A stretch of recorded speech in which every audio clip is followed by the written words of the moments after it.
हम तो यही कहते हैं कि जो अपने लिए जिए वो इंसान नहीं होता, जो दूसरे के लिए जिए वही इंसान इंसान होता है। जो दूसरे के दुख को देखकर अगर खुश हो वो इंसान नहीं होता है, जो दूसरे के दुख को देखकर दुखी हो वही इंसान होता है। काफी अच्छा लाइन है, यानी कि दूसरों के दुख में आप शामिल हो गए वही रियल इंसान है। क्योंकि सर कहा जाता है कि खुशियों में तो हिजड़े भी नाचने आ जाते हैं, लेकिन दुख में कोई कोई जाता है जो रियल इंसान होता है। ये तो हाय हेलो नमस्कार आदाब सत श्री अकाल, आप देख रहे हैं नई सेवा न्यूज, मैं आपके साथ अब्बास। दोस्तों बताने से पहले तो सर स्वागत है आपको हमारे चैनल में। बहुत बहुत धन्यवाद अब्बास भाई आपका। आपके चैनल के माध्यम से देख रहे हैं उन सभी तमाम लोगों का भी धन्यवाद। थोड़ा सा आप अपने बारे में बताइए, क्योंकि जो दर्शक देख रहे हैं उनको जानने का ये लालसा है कि सर आप क्या करते हैं सर। और मेरा नाम सूरज कुमार सिंह है और मैं भारतीय जनता पार्टी युवा मोर्चा का जिला मंत्री हूँ। और पिछले कई वर्षों से मैं भारतीय जनता पार्टी का कार्य करता रहा हूँ और समाज से मतलब समाज में बढ़ चढ़कर हम लोगों की भूमिका रहती है। किसी गरीब दुखिया का शादी हो या फिर किसी के यहाँ कोई श्राद्ध क्रम हो या फिर किसी भी प्रकार का कोई समस्या होता है तो उसमें हम और हमारी टीम उसमें हम लोग बढ़ चढ़ के हिस्सा लेते हैं।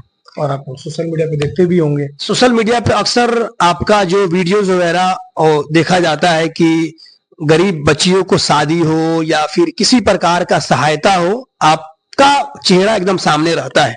एक जो पॉलिटिक्स में रहने के साथ साथ समाज का जो भला करते हैं, हर एक नेता ऐसा नहीं देखा गया है, अभी तक देखा नहीं गया है कि सर पॉलिटिक्स में रहने के साथ साथ हम समाज का भी भला करें।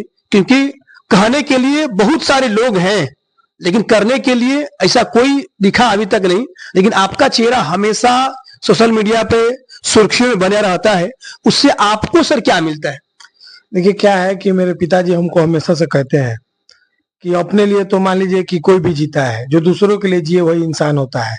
मैं एक मिडिल क्लास से फैमिली से हूँ, मेरा परिवार बहुत ही मध्यम वर्ग का परिवार रहा है। मेरे पिताजी अभी वर्तमान में भी 8,000 रुपए की नौकरी करते हैं और मैं भी मतलब जॉब करता हूँ, तो इसी से परिवार का भरण पोषण होता है। लेकिन मेरा एक शुरू से मोटिव रहा है कि मैं अपने कमाई का कुछ हिस्सा लोगों के दुख सुख में, दवाई में, शादी में, विवाह में उसको खर्च करूं। और इन सब चीजों को जब मैंने किया, 2-4 बार जब मैंने अपने पैसे से सब कार्य किया, तो कुछ ही हुआ जो मेरे इस कार्य को देखे, हमको देख के हमसे कुछ सीखे, तो हमसे जुड़ना चाहे। फिर हम लोगों ने एक टीम बनाई और उसमें हम लोग हर महीने 200 रुपए जमा करते हैं और उस पैसे से हम लोग किसी की बेटी बहन की शादी में चावल दाल और जिस तरीके का जो लोग रहता है, जैसे कि मानिकपुर हो गया, मानिकपुर में एक महिला की लड़की की शादी था, तो उन्होंने कहा था कि हमको बाबू एक बड़ा सा ट्रंक, एक पेटी और एक अलमीरा चाहिए, वो लोग को मतलब बेटी को देना है, नहीं हो पा रहा है, तो हम लोग दिए। चाहे हम लोग जो भी काम करते हैं उसको सोशल मीडिया पे आप लोग के माध्यम से आप देखे भी होंगे। बहुत पहले की बात मैं आपको बता रहा हूँ, करीब 2016 की बात आपको बता रहा हूँ। उस समय मैं पीएनजी एक कंपनी है प्रोक्टर एंड गैम्बल में काम करता था, तो बेसिक सैलरी मेरी 8,000 रुपए हुआ करती थी उस वक्त। तो एक बच्चा है जो करड़िया का है, बहुत छोटा सा था, हम लोग जा रहे थे जादूपुर मेला देखने, तो उसका हाथ टूट गया था और सड़क पर काफी भीड़ लगा हुआ था। तो हमने देखा उसको, तो हम पूछे कि भाई क्या हुआ है, तो पता चला कि एक ट्रक वाला उसको, भाई गाड़ी वाला एक धक्का मार के उसको चला गया है और कोई उसको इलाज कराने वाला नहीं, उसके माता पिता नहीं है।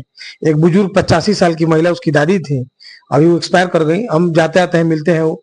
तो उस बच्चे को हम लोग अपने गाड़ी से लेके गए और कैप्टन झा के यहाँ हम लोग लेके गए। 12-13 हजार रुपए बिल हुआ था और मेरे पास मात्र 6,000 रुपए था। मैंने डॉक्टर साहब को वही 6,000 रुपए दिया और उनसे निवेदन किया, तो डॉक्टर साहब भी 7,000 रुपए का मदद किए और उसका वो जो हाथ जो टूटा था उसका ऑपरेशन किए, दवाई भी दिए और मात्र वही 6,000 रुपए जो मेरा सैलरी आया था उसी में से हमने देके उसको इलाज करवाया था। तो उस समय से लेके आज तक मैंने सोचा कि ऐसे ऐसे कई ऐसे लड़के हैं जिनको सहूलियत नहीं हो पाता है, तो बहुत सारे लोग ऐसे आते हैं, जैसे मेरे पास आता है कोई आता है, भैया बैग नहीं है, मैंने बैग भी देता हूँ। कॉपी किताब नहीं है, उसको कॉपी किताब, एडमिशन कितने बच्चों का मैंने करवाया है। बहुत सारे लोगों की बेटी बहन की शादी में सहयोग किया है, कजिया में सहयोग किया है। तो जो हम लोग से बन पड़ता है हम लोग करते हैं। कर्मो धर्मो जो एक स्टेटमेंट सुना करते थे वो आज मैंने देख भी लिया और आपके जो बात मैंने सुना, आदमी इमोशनल भी हो गया। और यही इंसान का कर्तव्य भी होना चाहिए। जो हमारा दर्शक देख रहे हैं उनको सर क्या संदेश देना चाहते हैं? कि जो भी लोग देख रहे हैं, मैं उनसे बस एक ही बात कहूंगा कि आप लोग जितना कमाते हैं उसका कुछ हिस्सा, पूरा नहीं मतलब कुछ हिस्सा जरूर उन गरीब बच्चों, उन गरीब लोगों, ऐसे लाखों लोग हैं जो सड़क पे आए दिन भूखे सो जाते हैं, उन लोगों को आप लोग भोजन कराइए, किसी का जरूरतमंद को सहयोग करिए। हम तो यही कहते हैं कि जो अपने लिए जिए वो इंसान नहीं होता, जो दूसरे के लिए जिए वही इंसान होता है।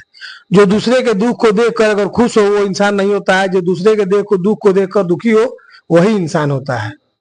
काफी अच्छा लाइन है, यानी कि दूसरों के दुख में आप शामिल हो गए वही रियल इंसान है। क्योंकि सर कहा जाता है कि खुशियों में तो हिजड़े भी नाचने आ जाती हैं, लेकिन दुख में कोई कोई जाता है जो रियल इंसान होता है। ये तो सामाजिक स्तर से हमारे सवाल था जो आपने जवाब दिया। सर अभी अभी आपने बताया कि भारतीय जनता पार्टी का भी एक बहुत आप सक्रिय कार्यकर्ता भी रह चुके हैं और हैं भी।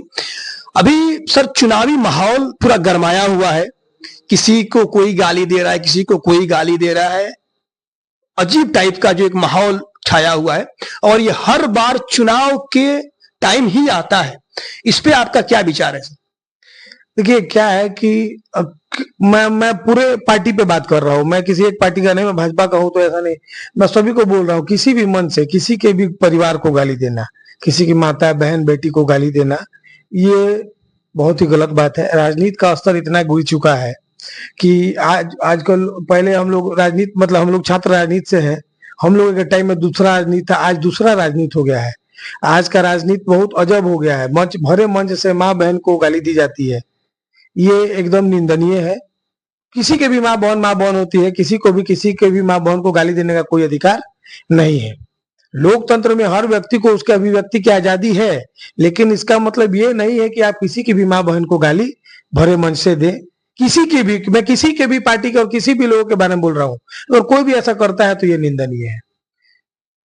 कुछ लोग का कहना ये भी है कि जो एनडीए में मनोज तिवारी हैं और आपका ये काफी फेमस एक्टर जो है रवि किशन है, उनका लोग बहुत सारा मजाक उड़ा रहे हैं कि नचनिया है, बजनिया है, वो क्या करेंगे। इन पे सर क्या आपका विचार है? देखिए क्या है कि प्रोफेशन होता है, जैसे आपने मास कम्युनिकेशन किया तो आप मीडिया में है, कोई आर्टिस्ट एक्टिंग का कोर्स करता है तो वो एक्टर होता है। उन लोगों ने, मनोज तिवारी जी 2 बार दिल्ली के प्रदेश अध्यक्ष रह चुके हैं, लगातार 5 बार से लोकसभा सांसद है, वो भी दिल्ली जैसे शहर में, जहाँ पे जो भारत की राजधानी है, जहाँ पे पढ़े लिखे लोग हैं। अगर मान लीजिए वो काम नहीं करते हैं तो वहां की जनता इतनी मूर्ख तो है नहीं। आप लोगों को पता है कि इतना केजरीवाल जी इतना जो फ्री का राशन, किरासन तेल बिजली वगैरह दिए थे, उसको भी दिल्ली की जनता ने नकार कर वहां पे भारतीय जनता पार्टी की सरकार बनाई। तो क्या आपको लगता है कि अगर मनोज तिवारी जी काम नहीं करते तो उनको वहां की जनता जिताती? दूसरी बात, रवि किशन जी पे आते हैं। रवि किशन जी निर्भीक और बेबाक बोलने वाले सांसद हैं। मतलब मैं उनके साथ दिल्ली में 3 दिन रहा हूँ, 3 दिन में उनके साथ स्वयं रहा हूँ, एक ही रूम में रहा हूँ, उनके साथ रहा हूँ। बहुत ही अच्छे व्यक्ति हैं। राजनीति में आए हैं 2 बार से लगातार, गोरखपुर जैसे शहर से सांसद है। तो कहने का मतलब, अगर ये लोग कार्य नहीं करते, विकास के कार्य पे बात नहीं करते, विकास नहीं करते, तो जनता आज की मूर्ख नहीं है। जनता पढ़ी लिखी है, होशियार है, किसको कहाँ बैठाना है, किसको कहाँ उतारना है, ये जनता जानती है। तो इन सब चीजों पे बेबाक है। कभी भी ये लोग जातिवाद का गाना बजा के सड़कों पे डांस नहीं किए हैं। तेजस्वी जी का गाना आपने सुना था, ये आरजेडी के माल ही अरे, उस पे उनका एक रील वायरल हुआ था। प्रखंड हो या जिला ईराने से हिला, इस पे भी उनका एक रील वायरल हुआ था।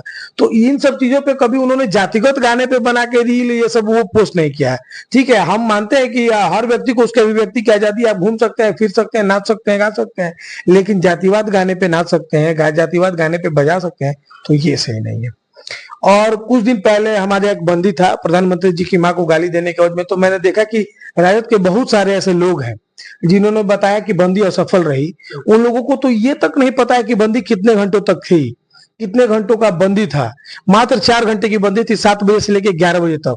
और हम लोगों का मानसिकता और हमारी पार्टी की मानसिकता ये नहीं है कि हम लोगों को परेशान करके और रोड ब्लॉक करके लोगों को जाने ना दे, शिक्षकों को जाने ना दे, लोगों को आने ना दे, एम्बुलेंस को जाने ना दे। ऐसा हमारा पार्टी का संस्कार नहीं है। तो हम देखे एक राजद के बहुत सारे लोगों का इंटरव्यू देखे कि जनता ने नकारा है। जनता ने उसको नकारा नहीं बल्कि स्वीकारा है। और स्वयं स्वेच्छा से 7 बजे से लेकर 11 बजे तक गोपालगंज की सारी दुकानें बंद थी। सभी लोगों ने प्रधानमंत्री जी की माता जी को जो गाली दी है, उस बातों को उन्होंने समझा और जाना, और अपनी पूर्ण सहभागिता उस बंदी में दी थी। यानी कि ये काफी अच्छा पहल है कि सर जो आम जनता परेशान भी ना हो और जो हमारा मांग है, जो हमारा मुद्दा है वो भी पूरा हो जाए। बिल्कुल ठीक है। जब भी इन लोगों की बंदियां होती हैं तो आप देखते होंगे कि जादूपुर मोड़ पे एक ठेला लूट लिया गया था। उस बेचारे केले का पूरा केला सेब वगैरह खा गए थे ये लोग। एक आधार मोड़ के पास एक बस में आग लगा दिए थे जिसमें स्कूली बच्चे भरे हुए थे। मेडियन स्कूल का बस था। उसके बाद से बहुत सारे एम्बुलेंस को जाने नहीं दिए थे लोग। हमारी पार्टी का वैसा कोई भी मानसिकता नहीं है।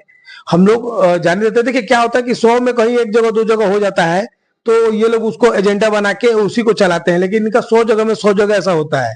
इनकी बंदी होती है तो लोग डर से एकदम लोग डर जाते हैं कि आज राजद का बंदी है। लोग डर से नहीं होता है, घर से बाहर नहीं निकलते। इन लोग का बंदी होता है तो लोगों को पता होता है कि ये लोग किसी भी स्तर तक जा सकते हैं। लेकिन हमारी पार्टी की बंदी थी, सभी लोगों ने, पूरे व्यवसायियों ने हमारा पूरा समर्थन दिया था। बने रहिए हमारे चैनल पर, तब तक के लिए bye, best of luck, have a nice time. जय हिंद, जय भारत।